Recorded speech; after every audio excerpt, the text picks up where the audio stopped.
The first time a celebrity slid into my DMs, I actually didn't see for about 2 years.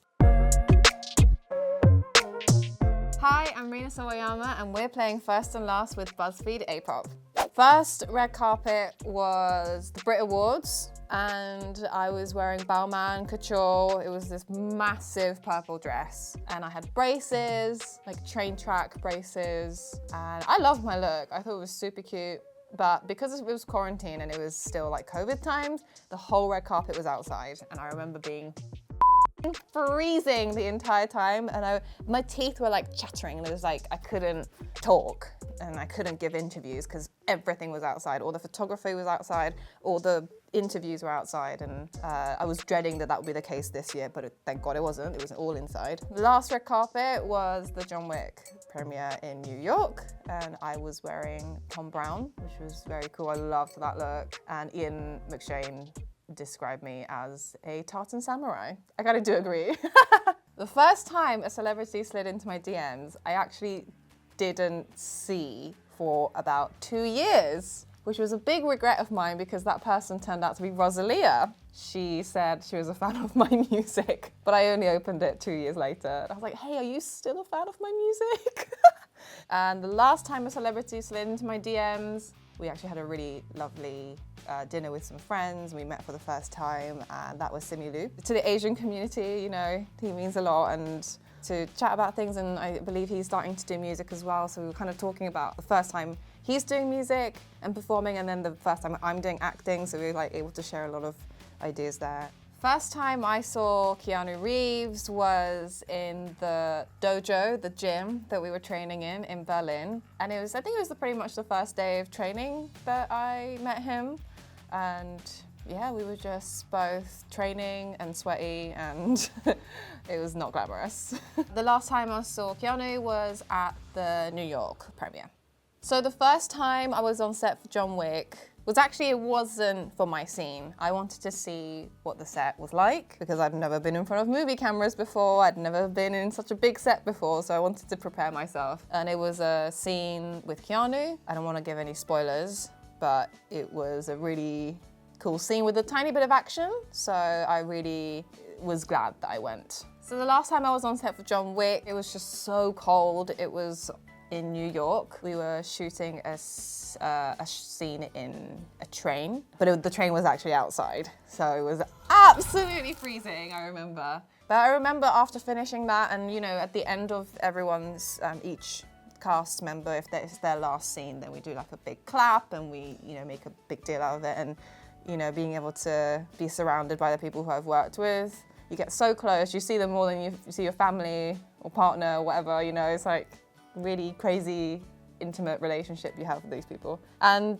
to say bye to them was crazy. So the first day of training for John Wick, summer of 2021, and because of COVID, I couldn't take any team members, any family, anyone like that, so I just went on my own. And I was staying in a hotel in Berlin. The first day of training was just drills, it was just really easy stuff, but I felt a little twinge in my right side of my back, which I then proceeded to ignore because I was too embarrassed to tell anyone that something had happened. It was a pinched nerve. And so at that point, the production were like, okay, you need to take a week off. I felt so embarrassed because it was the first day, first drill, and all these people around me. I was training with all these stunt people who were just athletes, they're insane. The last day of training for John Wick, we were shooting in this incredible building called the ICC in Berlin, which is this crazy, I would say brutalist architecture. It's like a World Heritage Site. It was incredible. But one of the rooms we were able to use and set up the mats, and there was a lot of action scenes filmed on that set, so we were able to do some training. And nothing will prepare you for shooting the action sequence that you've learned during the day and shooting it at 2 a.m. in the morning. Your body doesn't feel the same way. So the first time I've embarrassed myself on stage, I would say all my first early shows, I think I overproduced the show for the size of the stage. I always thought, I want to bring an arena level show wherever I go, and that would apply to venues that can hold 150 people. And so even when we were playing 150 cap venues, I had a wind machine at the front, for example. And when I played the Mercury Lounge, we had a outfit change but there was no exit off the stage, so I had to exit and through the audience. It was just too much. But it was fun. It was so fun. But looking back now, I'm literally like, what was I doing? Last time I embarrassed myself on stage. I don't do this often. I forgot the lyrics to a song. It's weird. It's the songs that I'll remember the most, but I'll just completely blank out. I'll often forget the excess dance. I don't know why. It just slips my mind. Oh, I think it's because I've been doing different dances in the dance break. I did one where I did the Oh My God dance, OMG dance by New Jeans, and then I did the Megan dance. And so I think my brain doesn't really know what dance I'm meant to be doing at that point. So when I have to do the actual excess dance break, I don't know. The first time hearing my music in public was on the radio. I believe it was Cyber Stockholm Syndrome on Radio 1 or Radio 4, 2, something like that on BBC Radio in the UK. That was really crazy. I remember screaming. It was I think I was with my whole, my dancers and my tour crew. So it was a very small tour crew at the time, but we were all in a van and we were just screaming. That was cool. Last time I heard my music in public, I was in Tower Records in Japan. So I went there, but I think someone there who works there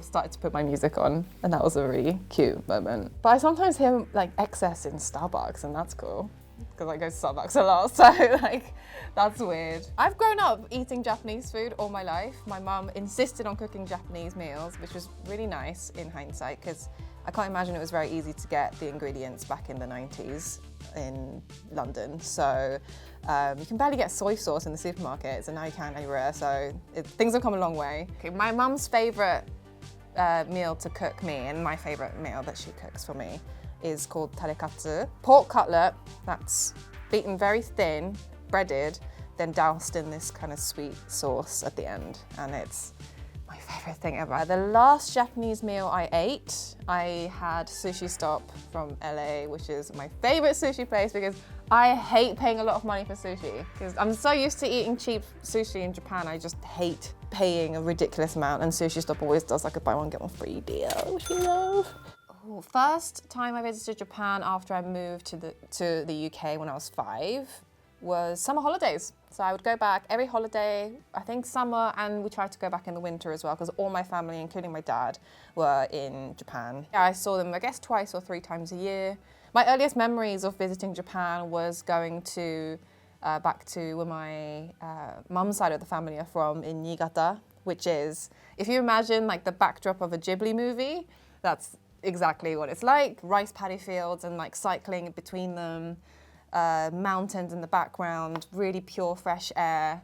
That's what Niigata is like. So last time I visited Japan was when I did my first ever headline show back in January. It was at the Garden Theatre in Tokyo, and it was my biggest headline show, 6,300 people or something like that. It was absolutely magical, and I was able to spend some time with my mum and see my nephew, and that was the first time I'd really gone back and spent time since the pandemic, so it was really nice to be able to spend some extended time there. I guess my first notable fan experience would have been after lockdown. And after that, it was kind of when I started to first get recognised, on the tube or on the train or just out and about in London. It took me a minute to get used to because going from not meeting anyone, not wanting to see anyone, to then strangers basically saying hi to you is a bit weird. But now I love it. The last fan experience was I met a couple of my fans who've been with me for a long time, and they actually came and waited outside of the Good Morning America filming, which was crazy because they come to my shows in London and in America, and so for them to be there was awesome. I think someone called Kimberly has got her number wrong, and so I keep getting calls from people asking for Kimberly. So that's a constant weird text or weird phone call that I get. My last weird text that I got is I have a hilarious TikTok iMessage group with my team. and that gets really out of control.